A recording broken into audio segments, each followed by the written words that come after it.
Hello and welcome back to training vlog number 2. I know I said I was going to do these every week, and to be honest, I think I was lying to myself by thinking that that would happen.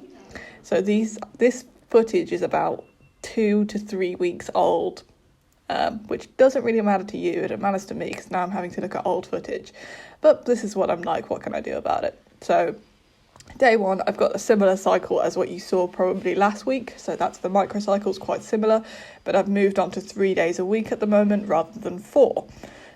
So we're just starting off with some deadlifts, and here's me lifting a very mediocre 80 kilos for 4 reps and looking like my brain is going to explode during this. Look at that forehead vein. I'm not sure why I filmed this and decided to cut off half of my head at the top. I guess I'm just a fantastic cameraman and I was born to film things. Next exercise I've got is some bench press. You'll notice that I do tend to do a lot of benching, mainly because I've moved my grip out, so now my fingers are on the rings. Well, my ring finger to pinky finger's kind of on the ring, which I'm getting used to. I think it's better. It doesn't irritate my shoulders or anything like that, because wide benching doesn't do that for me. But I'm just getting used to it, and how I'm pushing the bar back as well feels a little bit different with that grip. So I'm trying to work out how much to be pushing it back so it doesn't end up over my face too quickly. Moving on. So next here we've got pistol squats, aka knee bowler. Having your knee go over your toe actually is not bad for your knees, despite what the internet gurus may say about things like that. So these I've been doing a couple of times per week. And I'm basically just working my way down the bands on them. I know I can get this down with a couple more weeks practice, as long as I keep the volume reasonable, because it is quite a lot of weight to be going through one of my knees through quite a large range of motion that I'm not used to. And I know that if I do too much of this, it will start to irritate my knees a little bit, which will in turn impair how much I can train. And I don't really want that. I want to be in control of this as much as possible. So I'm just working on moving on. I think I've moved on to the green band now rather than the yellow band. So here we've just got some tricep extensions.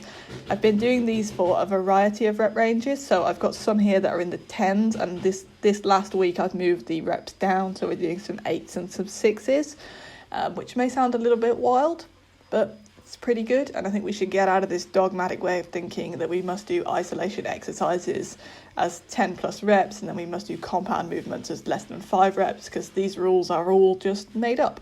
We can do whatever we want, providing that is useful from a training perspective. Here's some front squats. I've done these maybe once in the last 3 weeks because my knees weren't feeling great with the amount of front squatting volume and pistol squatting volume. So something had to go, and I think I'm going to be dropping the front squats for a while. Here's some more bench press. This is exactly the same prescription, it looks like, and weight as the bench press you saw me do 2 days ago. And there's nothing exciting about that other than the fact that I need to see this exercise a lot to be able to progress with it, and I need to get used to the amount of weight that's on the bar in order to add a bit more. Next here we have got some very kooky and interesting looking single leg RDLs, where I'm wobbling quite a lot because unilateral work is not something I'm very good at. My balance is quite horrendous, but these are absolutely killer on the hamstrings. I find that if I really control the eccentric, I can get a really good hamstring pump, as much as one can get a hamstring pump, and they do instigate quite a lot of soreness the next day, so I have to be careful with how I'm loading them, make sure I'm not overdoing it. But really good one to try if you haven't tried them before. Next we have some very exciting leg extensions. I'm not wild about this machine because when I bring my feet down, it doesn't let me bring my feet all the way back to get a proper stretch on the quads. So it's kind of like a half rep. There's only a small range of motion on them. I'm not wild about it, but I'll be using them for a while rather than adding any more knee flexion work where I have to load it from my back. And next we've got some chest press using this chest press machine. So this one has a kind of similar pressing pattern to my bench press, so you can see how you don't press exactly forward, you're pressing up and back, but obviously I'm not in control of horizontal movement or vertical movement of the handles. I kind of have to stay within the confines of the press, and press the way it wants me to, but I do find it quite useful as an accessory for bench press to add a bit more benching volume without having to get into a benching arch the same way I would if I was lying horizontal on the bench. Some more tricep work, and then some upright rows. So I've been doing these ones with the bar, and then this week I've progressed onto cable upright rows instead. And I think the cable just does it a little bit better for me because I've got that constant tension sensation that I don't really have. Well, I can get away from a little bit with the bar because I can use a bit of momentum and cheat, which I'm trying to avoid doing. So we've moved on to the next week here. This one says day 1, even though it's not really day 1, it's the day 4 from the last week that I didn't get around to doing, so ended up condensing into this week of training. So now the whole training microcycle looks completely different this week, but this is just what I'm like. So I'm just doing some assisted chin-ups using a band because I can't get enough reps without the band for it to be useful.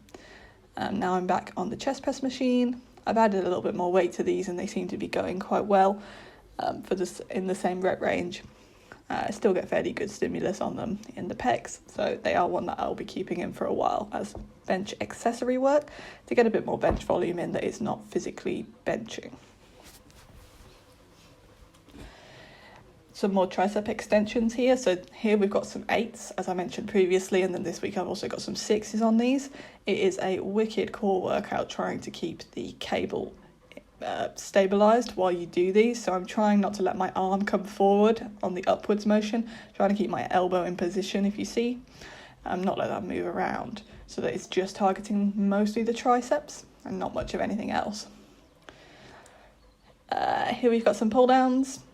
We have got another bar on these that's a neutral grip bar, but I wish we had a cambered bar because I feel like that would give me a little bit more range of motion, and I prefer a wider grip on some of the pull downs, but here I'm just using the regular V bar. So here's day 2, which looks a lot like day 1 from last week, because really it is day 1 from last week. I've just broken the programming. So I'm deadlifting again. I think I did 82.5 for 4 on this one, and this is about where I'm at the moment. I've been using these straps, they're Iron Mind straps. I do quite like them. They've helped me because my grip has been a limiting factor on a lot of my deadlifting things.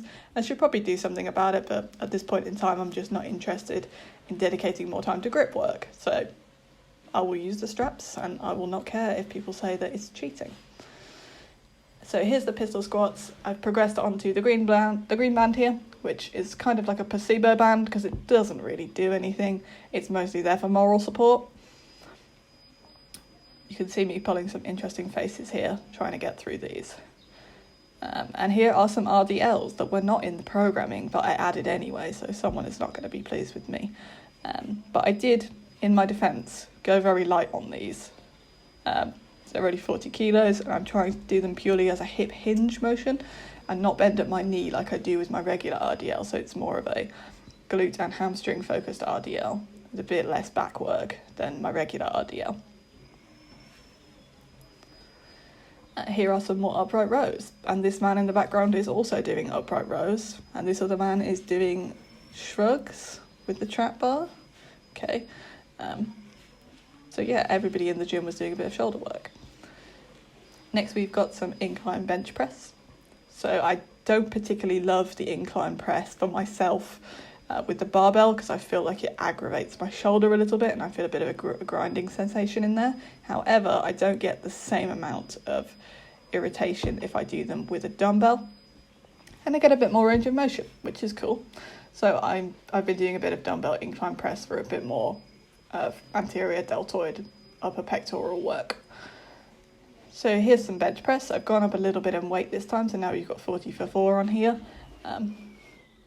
So I think my bench program at the moment is really, really tight. Everything seems to be going very smoothly on the progress.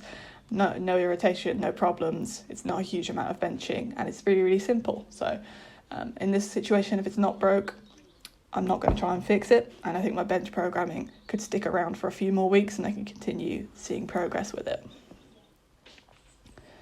So next we have got some single arm dumbbell rows.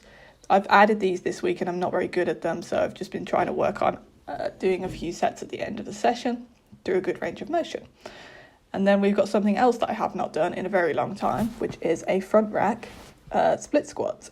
So I'm doing these, you can see, very upright. I'm trying not to lean over, and I'm trying to make sure my feet are quite close together, so it's very much quad focused, not too glute focused, because I'm trying to get a bit of quad work, and we don't have a lot of quad machines at this gym, so sometimes you have to get creative.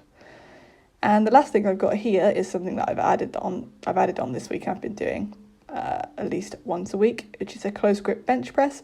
This is very close grip compared to what I've been doing for my regular bench, which is almost up near the ends of the barbell. So this really, really hammers my triceps and gives me a bit of extra tricep work, which I do find has been contributing significantly to my bench press progress. So I'm enjoying those, I'm keeping those in. And that's it. I hope you enjoyed this training vlog, guys, and I'll see you in the next one.